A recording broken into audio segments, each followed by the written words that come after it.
Hey. There's a snake in my room. There's a snake in my boot. Dean would show it, but it's against Twitch policies. Yeah, don't. You can't show that on twitch.tv. I'll show the middle. The ball continues. Gilwin is playing this incredibly sad song. Well, it's not sad, it's just melancholy. That completely encapsulates the room. While Vale and Haven go across, and Amelia and Melody are getting information. But really, it's Amelia getting information. You're going across the room towards this moon elf individual who, again, stands out. The people who stand out in this room most of all are the Archmage Sparrow and this elven woman, for sure. Ah, Scott's showing me his purple worm. Oh, baby. It's a gargantuan creature. It's got a swallow attack. So, what are you boys saying as you go over to this moon elf woman? Would you like to see my gargantuan worm? No. So it's one of those things where I'm going to look and be like, look at the person before I approach them. Do they look like a drow, or do they look like not a drow? Now that At this point, I think Vale explained to you that, at least in his belief, the drow are moon elves who are descendants from moon elves, and he would have described them at least once in that they have this pale, sometimes lilac skin. Actually, he did definitely describe it once where you were here. Yes.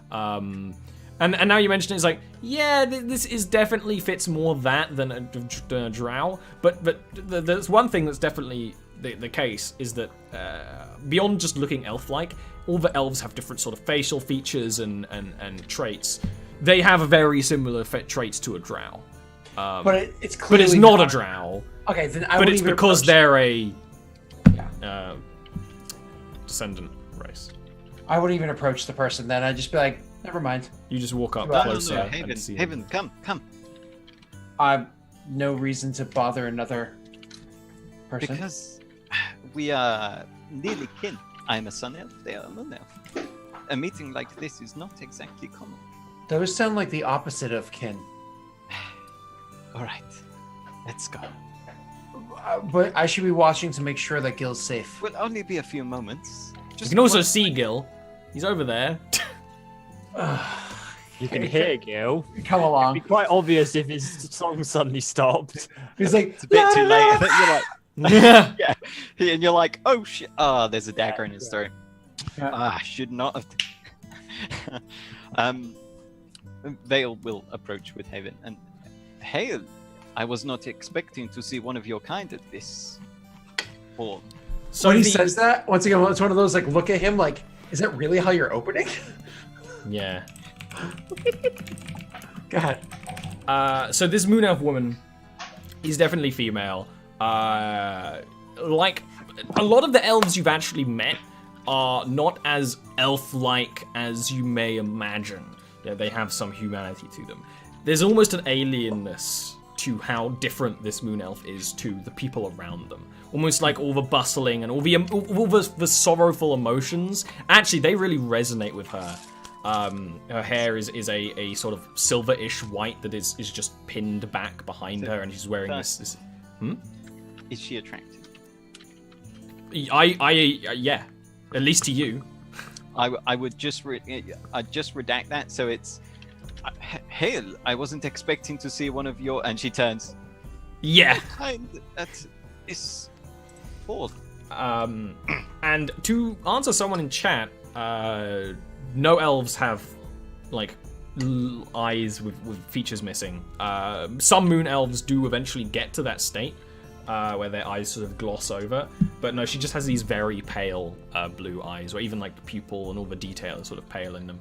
And she just sort of like there's a pause while Gilwin's song, you know, there's an instrumental part, and people sort of are listening, and then she just sort of looks down at you, and she is actually a little bit taller than you. My greetings. I did not expect to see a sun elf in Bastillion.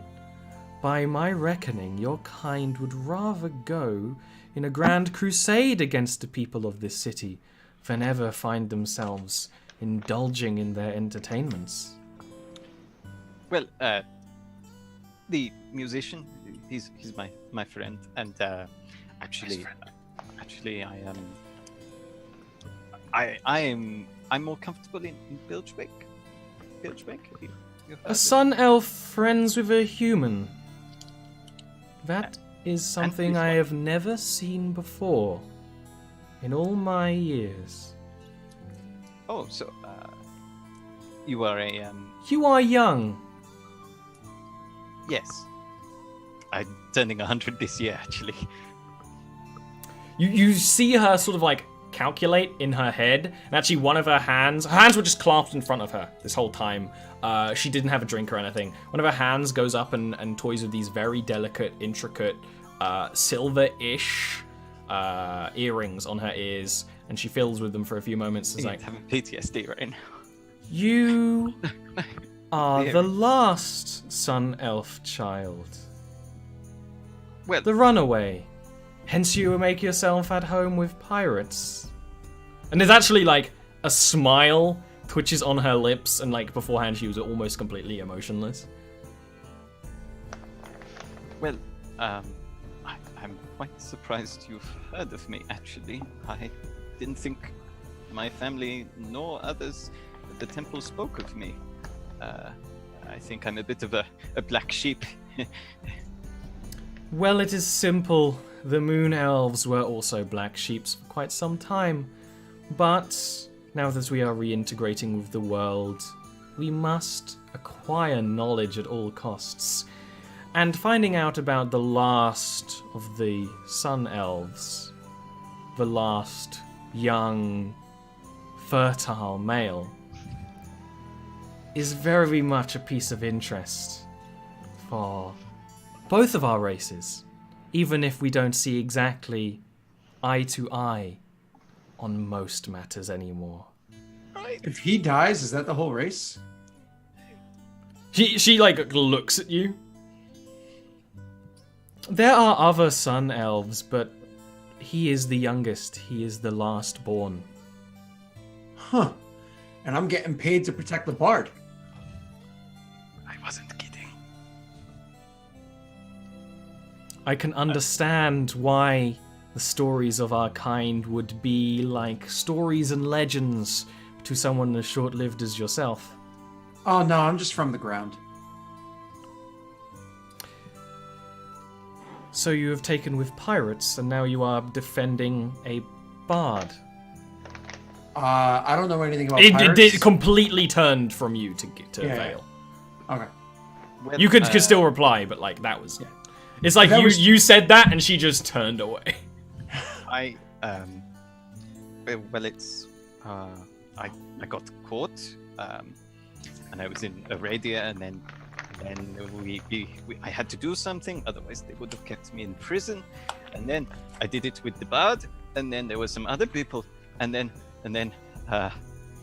we ended up. I must say, in the interest of continuing your race, homosexual relations cannot be encouraged, for without powerful magics, you will not conceive of any young, no matter how hard some people claim they are trying.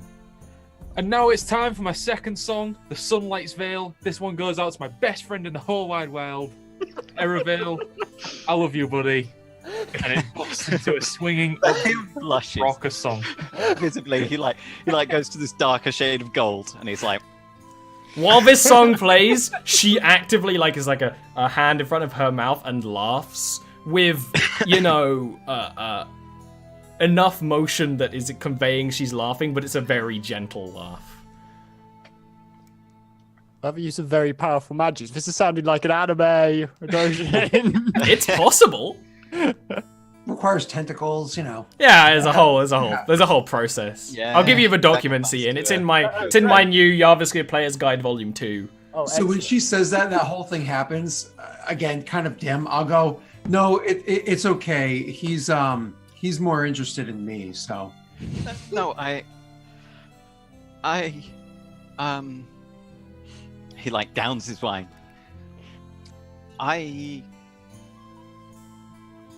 Gil is a good friend, but I like women. And he like nods to himself. looks at his empty glass, his hand like, I definitely like women. She sort of like sees you doing that and clicks her fingers, and a attendant comes over and she's like, fetch him more wine. And the attendant does, and comes back a couple of moments later. She doesn't say anything. She's not even entirely looking at you at this point. She sort of goes between looking at you and looking at Gilwin. I'm gonna pick up these cues because I do have wisdom, and I'm gonna say, so why don't you two catch up? Information at all costs, right? And I'll like nudge Melody and say, where'd Amelia go? Melody's with Amelia. Which is very convenient that she bumped into you at the same time while you were walking around the... It's a big circular room. You can... I'm just gonna go off and just try to... I love the idea of Haven just like walking backwards away from the conversation for some reason. he's not stupid. So much as like when we first met, when he's like, I'm gonna go to Lou while Gil and his dad are like having this hit. Vale once again gives him like these pleading, don't leave me eyes, please don't leave me. Completely ignores it and walks away. Wow. Go and get some snot. She, after, probably by the time Gilwin's next song is finished, and it is a high energy song that has given the place much more mood. You actually notice people playing games occasionally. And you will say actually, Amelia and Melody, you notice that the Archangel Sparrow is clearing a space on the other side of the Here comes the road. blood sacrifice and orgies. Mm. Knew it was bad. She says, my name is Ilrune. And she actually extends her hand to be kissed. And he, I knew. right. And he like awkwardly bends down and like, it's not like a kiss, he like lightly brushes his lips on the back of the hand and he's like, so, what is a moon elf doing here? He's like not really quite sure what to say. Well, surely you have heard of my race's return to form. After the Moon Queen took the throne, our race is returning to the world. We have returned peace to Velheim, a land that was enraptured by war. And now the Moon Queen sends us off, the few of us that remain, pure-blooded, as diplomats. I am a diplomat. I see. That is very cool. Yes, it is very cold in Velheim. Yes. Yeah. You must feel at home here. That's what I meant. Yes. Although I must say it took some time to get over the concept of tieflings. The cursed bloodline. She just sort of shakes her head to herself. They are a little strange. But the moon has always given grace to those who are cursed, and offers protection and guidance. And so I shall do the same. Although I am not placed here permanently, merely travelling through. I see. And he's after that bit about moon giving protection, he's gonna be like, so you worship Saloon? I worship the moon, yes. No moon elf dares worship any other. Right. Just as you were created by the sun, we were created by the moon. Me and the two-faced bastard aren't on the best terms. She actually smiles a bit. And just nods, like, that would seem so. Well, Saloon never looks away from any of her children and does offer guidance to your kind when they are in need of protection, when they are willing to have it. Yeah, I'm not really the religious sort, actually. Maybe that is why your kind are dying. Well, they are religious, just Not so much, but there's a wizard I know. I reckon she's a half moon elf. Yeah, interesting that. That is Not me. interesting. Yes, breeding with humans is an interest of some people's. Right. And then she kind of like gives you a look and laughs to herself again. And then at this point, she clicks her fingers and goes to asks for an attendant to bring her wine as like whatever he's having. Just sort of like points at your glass, which is probably shaky and also nearly empty again. Vale would continue like struggling to make polite conversation, but at the same time, he's put off by attractive women. Yeah. So we're not gonna go over everything. No. You And are this continuing to have small talk. He's very nervous, as this one has mentioned. Fertile, breeding, male, female, and it's a lot for him. It's a lot right now. So Magic don't for look today. at her. Stand with her. Sorry, Ian, what were you saying? No, another thing for the list. Magic for today was conception. Yeah. So don't look at her straight on. Stand side by side with her and imagine her with boils and stuff. That's something Vice Haven can give later, I'm sure. So while this conversation continues, again, more small talk and stuff. And it's very much the same sort of thing of Vale sort of trying... either a question goes one way and it does end up somewhere. And it is a conversation. It's just a slow elven conversation where one of the members is a young, awkward teenager. What are the rest of you doing? I think I'll try to get Melody to dance. Oh, Okay. Good luck. Melody's terrified of it. She would be clinging to you if you let her. I don't imagine you do. But... I do let you cling to me. Okay. Like, In that case, if I notice like you're upset, like I will actually like grab your arm. well, context, yeah. then. Yeah, I would be clinging to you. I mean, I suppose if you try and get her to dance, she might actually do so. Like if you're trying to try and take her mind off things. Mhm. But yeah, It wouldn't be like anything like formal, like I imagine everyone else is doing. Like we would just be. there like, would be swaying. formal dancing, especially in We the wouldn't sort of be back doing half. During this song though, because it's about Vale, it's quite piratey and upbeat and swingy. Yeah. Like do do do do do. You could totally So dance you'd to be- this. Yeah. Get the dog to Yeah. dance first. in fact, Melody might quite appreciate it if you try to do that. She'd just Yeah. like it would improve her mood a little bit. Yes, that's what I do. I try to like just like sway with her. Oh, Like, that's so cute. Yeah. Aw. Melody starts smiling for the first time since the crowd's got big. While this is happening, you're on the other side where you can quite easily tell there is a little sort of thing of magic that the Archmage Sparrow is doing, and then a large panther-like creature appears from the space she's cleared and sort of walks around her protectively, and then she sort of goes around having conversation, almost showing this creature off. I hope Tune doesn't decide to chase the cat. Tune is watching it. You probably noticed Tune watching it more than you noticed His it. tail has stopped wagging. Yeah, Tune was kind of like enjoying it because Tune, unlike Melody, likes people. Tune loves when there's a bunch of people around, and also there's like things on the floor that he can lick. He's having a great time. Food, I imagine. Yeah, people Thing dropping tossed to food. There's lots of interesting smells, and now there's this thing, and he's just staring at it. One head's always staring at it anyway. Melody will just say, Tune, leave the cat. Like it looks at you like. "Rrrr." Really? Come on. Yeah, exactly. Like, can't you tell that this thing is a threat? Watch it, make sure it doesn't do anything, but don't attack, okay? It is like. "Rrrr." And sort of like sits. He pouts. It's a yeah. If he was a boy, he would be pounding. Yeah.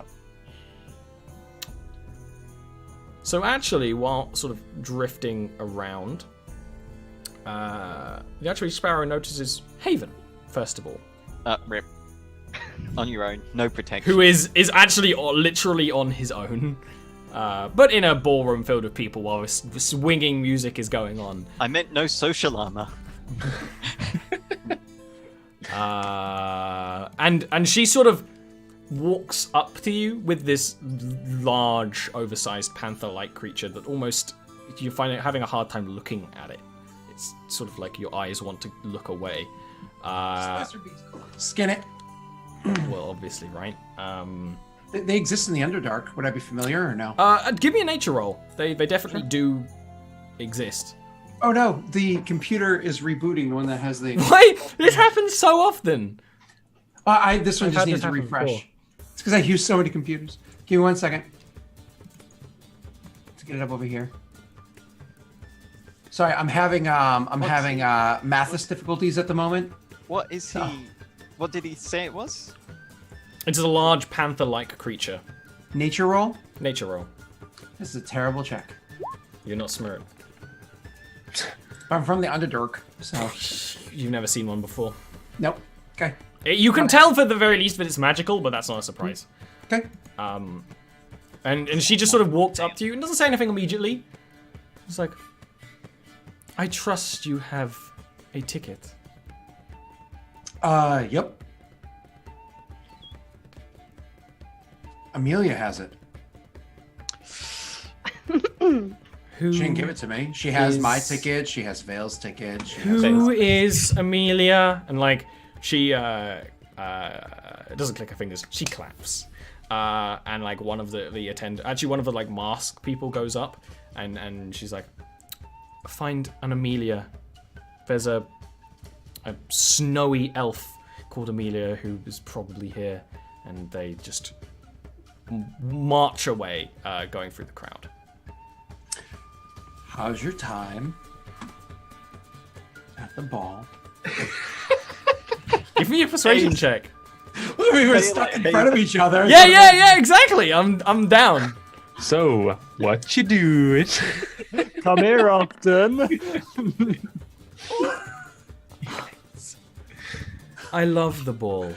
This is Disarmingly why dumb. I run it so often, and why I made sure that I had the best performers that the college could acquire on at all times. You should be honored that your friend, Ward, is the one that I have chosen. You know, every year, let's say 1,000 aspiring bards go to the Fancy Mouse trying to be the ones that get the performance of a lifetime. Very few of them succeed. Well, Was that a whoosh? yeah. Yeah. Yeah. There's a- Well, it's because you said so much, it was Yeah. like hard for me to hold on to all of it. It was She's like, a mage. well, yeah, but the colors are beautiful too. I This- mean, There's sort of like, she laughs to herself and shakes her head and is like, yes. Yes, they are. And she... your gown is very complimenting. Yes, it is. She's here somewhere. Picking up the And she walks away. The panther watches you for a blip, and They're done. sort of snakes away, sort of going around people and following her. At this time, and the first time the entire evening, I head to the bar and get a drink. Hey! Amelia, you're just dancing, right? Yeah. Very soon, you notice that those attendants, but you never really had noticed before, with their mask-facing, fully encapsulating robes, no part of their body on show. They like go near you, and then walk away. Like both of them, the two that she sent off, like sort of go on either side of you, look at you for a few seconds, and then go back to the Archmage. I can only imagine Amelia's reaction is, "What have they done?"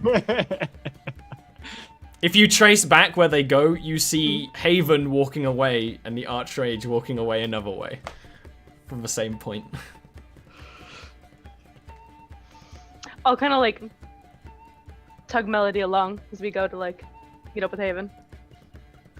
Yeah, Melody pulls Tune along as well. You may go with Haven at the bar. The bar is actually weirdly enough, quieter than the rest of the room for the most part, because mostly there's other people, there's attendants being sent to get drinks. It's not a bar people sit at. And Haven just can get whatever drink he fancies, of course. Haven, are you okay? People are looking for you. Well, I think they found me. They found you or haven't found you? They found me. Ah, good. Then yes. At this point, actually, the bartender at the bar is cleaning something, and then sort of like nods to himself, and then goes, "You're Amelia. Do you have your tickets? I've just been told to check them." And then you just say, like, Here you go. I slide Yeah, all three no. over. No. Sorry, I just had to check. Thank you. Enjoy your evening. Do you want a drink? Yes, I'll grab another drink. And then... And one for Melody, too. Yeah, he actually was already pouring a second one for Melody. Melody anything onto Amelia's back. All you need is What did alcohol. you choose? I assume you just pointed at something Yes. and didn't know what it is. That's a bright color. No. Yeah. I imagine the one that took her eye is like a white bottle, because her color is white. So Just a big glass of grenadine. it's not a cocktail or anything, but it's also not like a liquor. It's some sort of wine. It's fine. The next song is called Small Little Git. It's upbeat. Oh, yeah. Kind of There's like gimmicky. actually a laugh when you say that from the crowd. There's like a group, or actually quite a lot of people, at least 20 or 30 or so, who are just staying close to the stage, loving you. And there's a sing-along part that's like small little git, and then it goes round and round for ages. Everyone, I want to get everyone shouting. Give me a small little give me a charisma performance roll with advantage. Oh dear. Oh no. Yeah. You get the audience going along. They love it. You have enwrapped, at least like, especially that group who are closest to the stage are so loving your performance. You notice that people go to the archmage, like clap her on the shoulder of like, oh, good, this guy's amazing. I want to hire him for blah blah blah. Like that sort of stuff is going on.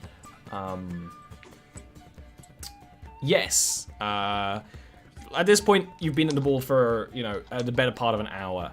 How do you guys want to continue? Of course, Gilwin keeps performing. Vale, do you keep talking with Ilru?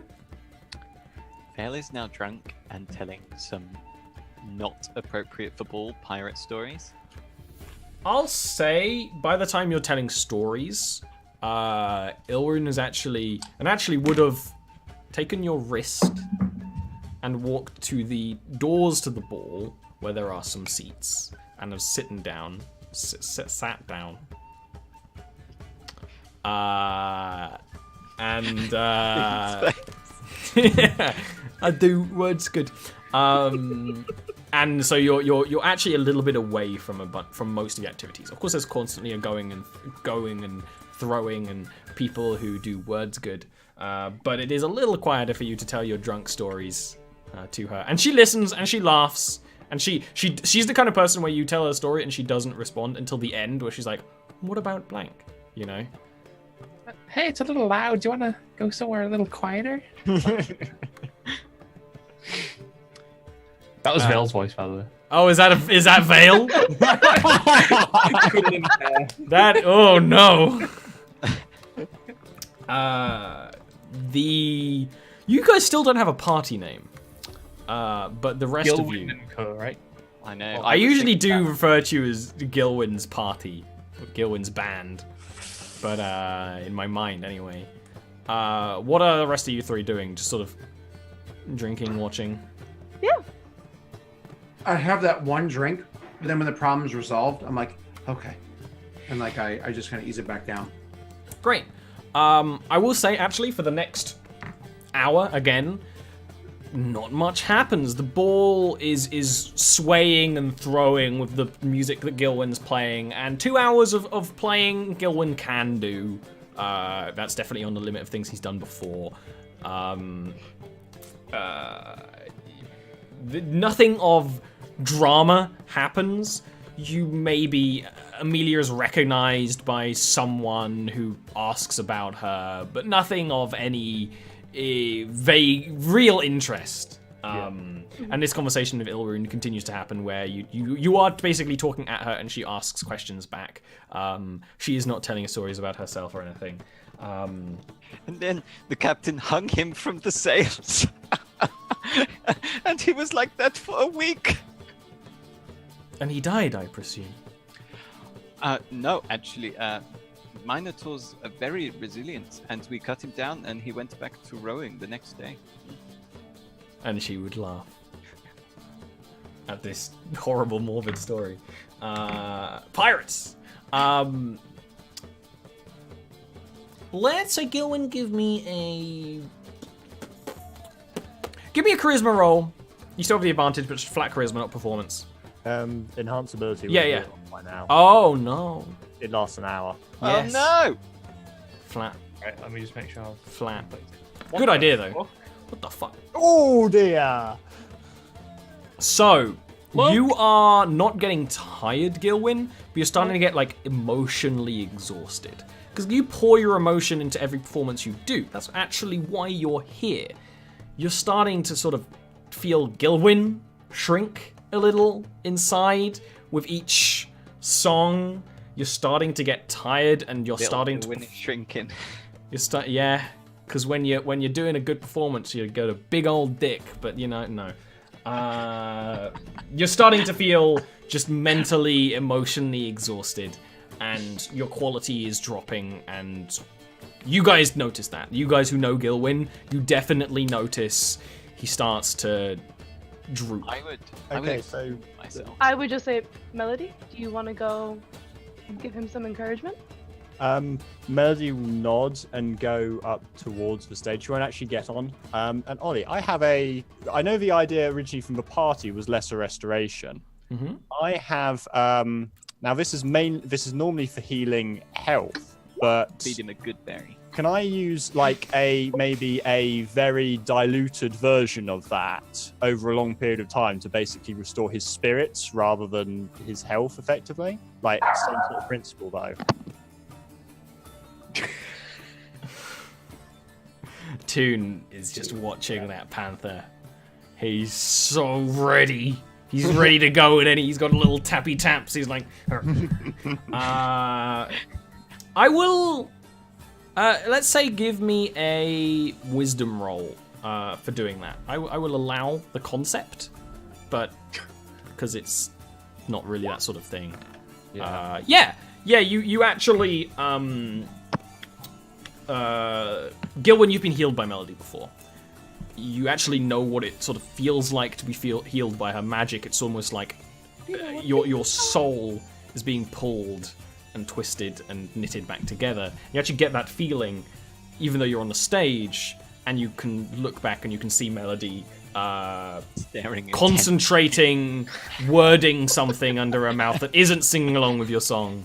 And you can connect the dots that she is. I imagine there's like a very, very, very slight magical glow about Gilwin, and like, a very faint spirit, sort of like if a couple of the people might go, oh, well, no, it's going to be my imagination, sort of thing. Yes, it's very subtle and faint. Yeah, Gilwin's feeling a lot better.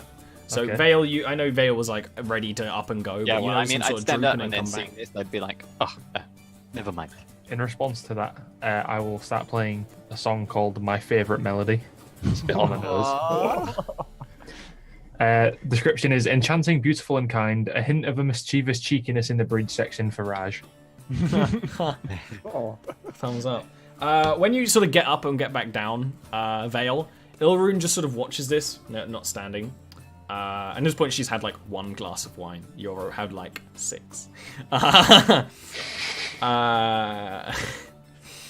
Generous glasses. And she's like, you do really care about him, don't you? He's He's Yes. everything.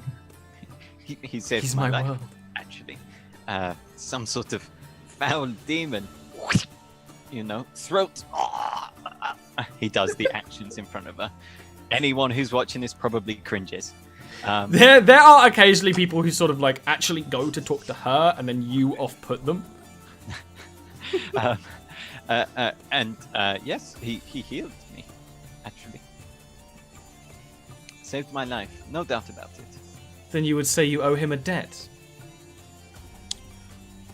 Fairly certain I've saved his life more than once. He motions to like the Getiyama. So you are a... What did you word it as? A monster hunter now? Well, you see, I toyed with becoming a duelist, but we don't spend any time in cities. And so I thought, well, I mean, I've killed a Yeti. I've killed other monsters, like the ones down in the crypts. And there it was like a cat then on the screen. So I thought, why not put my skills to use doing that? People like you more if you're killing monsters and not people. There are plenty of monsters in the north that are in need of slaying. I will agree with that. It is a relatively noble cause. He smiles. Although, of course, you are out for yourself. Well, yes. And my people. I mean, when we're gone, who's going to remember the Sun Elves for their old deeds? Not that many people. What they're going to remember is the famous Sun Elf monster hunter. They're going to say, the Sun Elves, they could kill a dragon with a single strike or something like that. I will cause these sorts of rumors. Have you killed a dragon with a single strike? Well, no, not yet. But I probably never will. But that's the thing with rumors. Rumors breed with themselves. He looks away like. So you're seeking fame, and you're traveling with a bard who can write the songs for you. I must say there is some wisdom to your path. Some elves would say that you are on a hunt for your own glory. And my races. Yes. I can understand this. And the conversation continues, of course. Actually, with Vale getting more comfortable, but no less awkward. But she seems entirely happy for it. I will add at some points, she does excuse herself to talk to other people. Like if someone important comes up. Actually, about half an hour later, she stands up and the Archmage Sparrow walks over. She does look at you once, Vale. Just sort of look down, like through she's wearing a hood still. Just like sort of see the side of her eyes through the hood. And then there's this panther that almost protectively is wrapped around her almost. And just looking at you. And there's almost this murmuring noise coming off it. And you find yourself unable to look at it and also unable to look away. It almost raptures your eyes. And they have this small conversation in Infernal mostly. It's a very weird to see a moon elf speaking in Infernal. It completely contradicts them. But they have this. Is a little off put by that because she also mentions that she finds tieflings unnatural. Yes. And has this pleasant seeming conversation. At one point, Ilrune looks at you. Oh God. And then back. And then continues talking. And then she sits back down with you. She does want to whisk you away from me at some point in the evening. Well, I'm not sure I necessarily want that to happen. I may have got a little hot-blooded with her previously. Can I sing that song? Yeah. I'm hot-blooded, so bland to see. I got a fever. It's going to be cut from the vault. But...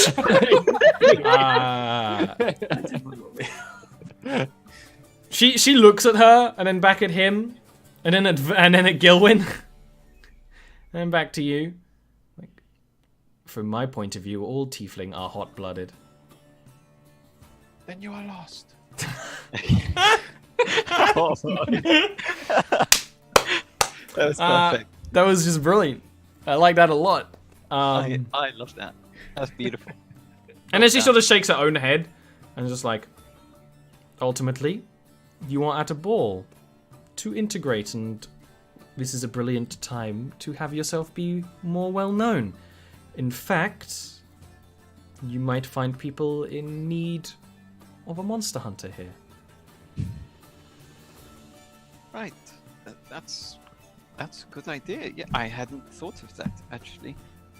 Bastillion is not a land of civilization. It was here before the vast cursed tieflings were, and it will be here after.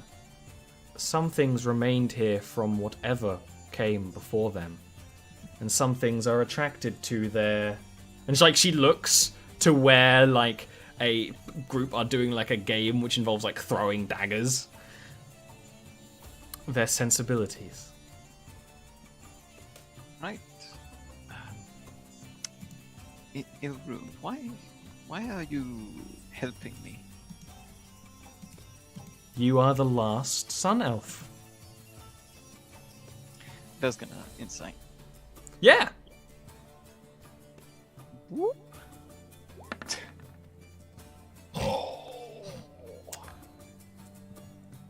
You actually feel there's something a little sinister about the way she said that. And you know that Moon Elves and High Elves Moon Elves and Sun Elves haven't always got along. Especially recently.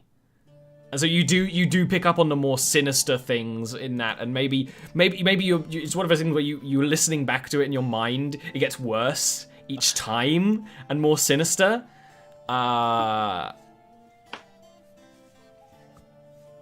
Right. I see. Well, maybe I should go and see whether I can find some people needing those hunting duties. She nods and stands. Like, if I do not see you again for the rest of the evening, Erevail Valanair,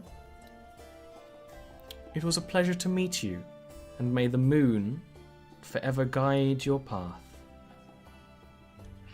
A pleasure to you as well. May the sun show you the way. And she nods and actually leaves the ballroom. Because you're standing right near the door. She like goes. Bear like runs his hand through his hair. When she goes out, he's like, whoo! Sweat. And then he goes off to find Haven. Easy enough, let's say. You know, it's in this kind of environment. It takes a little bit to find each other, but you totally can. It is an enclosed space, and unless they left, you know. I won't bother. In summary, he's like a giddy teenager, and he comes over and tells Haven that they talked for a long time, and that they got on well, and she listened. He ignores it. He doesn't mention the sinister thing he got at the end. So, went good? Oh, yeah. I think it went really well, actually. I don't think I've spoken to a lady in a formal setting for that long before, ever. Except at school. Not the same. You know, the sword, and he kind of like points at your side. Yes. How'd you get good at that?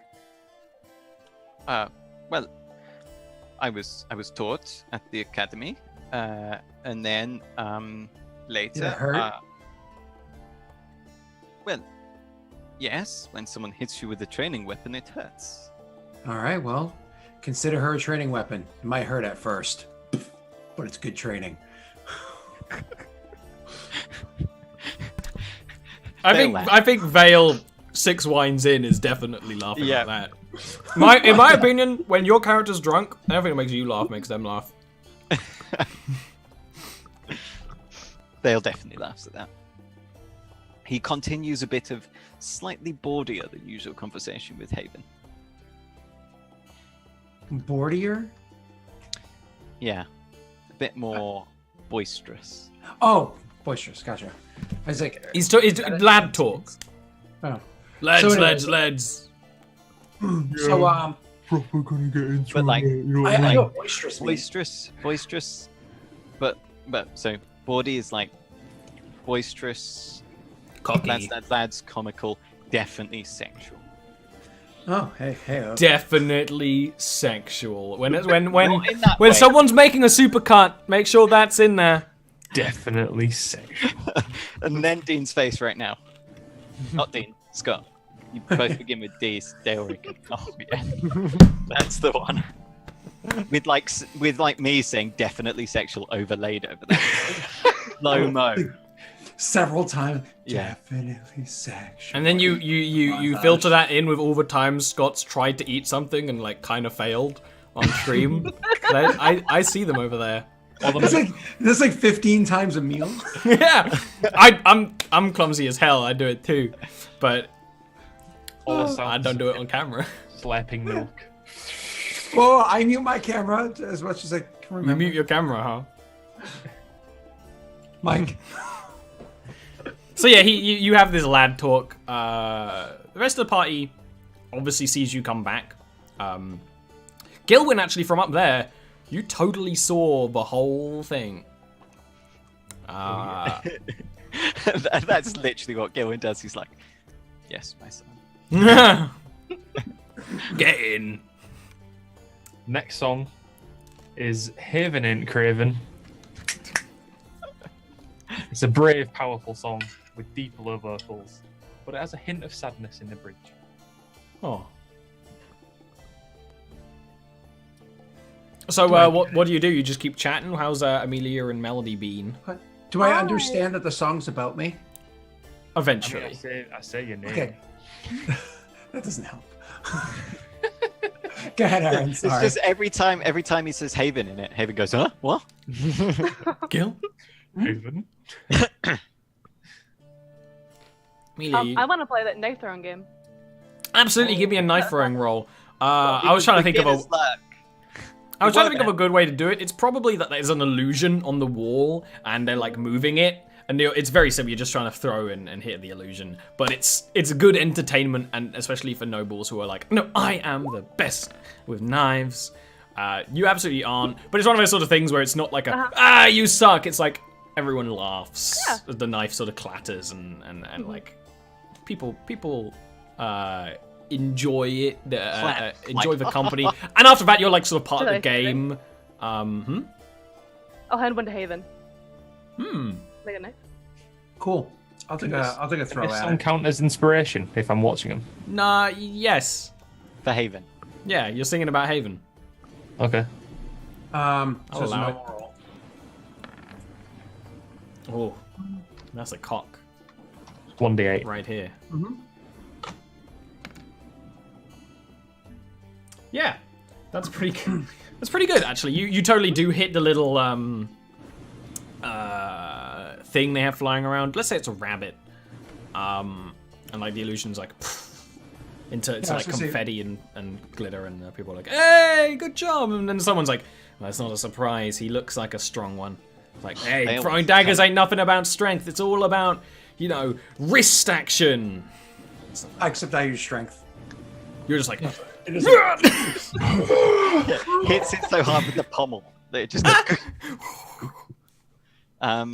Vale would see Haven having a go, and obviously would want to come and have a go. of course. Come on, have a go if you think. Can you do cutting words to this one? Whore. Yeah, you also. Definitely cutting words. They're like, well, we'll try one higher, and they like move the rabbit up into the vaulted ceiling here, the dome, and you're like, watch this. You go, and it just in the air. Don't blink. Vale's gonna take the opportunity to.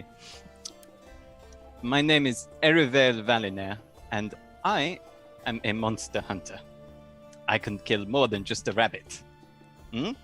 Tell your friends, and then he'll go and get another. You hid from a roper. I didn't get hit by a roper. Hid. I hid. That's what Haven says. I shot it with a bow. But like from pretty far away. Exactly. It bows was do. a fantastic shot. See, my friend here agrees. Yeah, you say that as like, Bows are used far away. So that story actually, you see, myself, I came running at the thing. You just start telling the story of the roper, but like in a way that it makes Vale look as bad as possible. Well, because the most important thing I mentioned is, yeah, while I'm doing this, you know who came to save me as I was being grappled and torn apart by this thing? The very bard up on stage! Charging rapier in hand! I'll actually make a performance check for this. Yeah, I like that idea. Can I make a counter performance check? Can I get advantage to make him look bad? Yes. Yeah. Gil's a very heroic. Yeah, because they like Gilwin. We work together so well. Keep rolling average. So lame. Never mind. I'm gonna roll average too. Yeah, they do actually enjoy this story that you're telling, Vale. Haven. Golden. Golden Haven. And they may enjoy the conversation more than enough, but it's not like there's a couple of people who are really into it, and yeah, exactly. But it's not the. So my brain just stopped. It's like, hey, here's the DM teleprompter. Here's what you're gonna say. Huh? Looks like you're out of words, bitch. You had mum brain. You're like Vale, Gil, Haven, Haven. Jorgen, Hagen. So yeah, you're sort of immersed in this crowd as Gilwin's performing. But at this point, it's like the 4th hour of performance. Gilwin, if it wasn't for Melody giving you the occasional burst of magic, and I imagine you're using quite a few spell slots on this Melody as it continues. He's keeping you going with that revitalizing Fey energy to stay all night to get lucky. Good fun.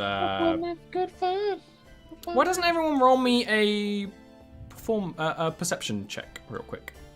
Oh dear. Even me. Yes. Disadvantage if you're drunk. Oh wait, yeah. This is. We'll do disadvantage if we're drunk from here onwards. Well, this is a drunk, still crowded bad. area, so this activates my disadvantage. I roll so shitty every time on perception. You rolled okay. It's like Salney's still fucking lingering. And the party continues. And we'll see. No, Melody got a 12. She had disadvantage. She remembered. Yeah. The next song. First roll was. And for my next song. Are we re-rolling? No, just her. This song is called. This song is about my friend Amelia. It's a very structured and matter-of-fact song which uses long words, but it finishes nicely. Long words that Amelia understands. No one else in the party does. Like words that I don't really understand, but I put them in because they rhyme. It's still a college of magic. Oh no, I meant of the group. Sure. Other people here understand, although the College of Illusions, really, the way they teach is just not the highest caliber. Because they're too busy planning for these parties. Too busy partying, like most college students. No, he hands in his homework. It's like a book. Professor opens it, looks through, and he's like, "Okay." He walks out the door, and all of the letters just fade off. Yeah. And why don't we take a little break here, and no one worry about a thing? Okay. Don't you worry about a thing. What's gonna kill us? I'm not worried personally. It is alcohol poisoning.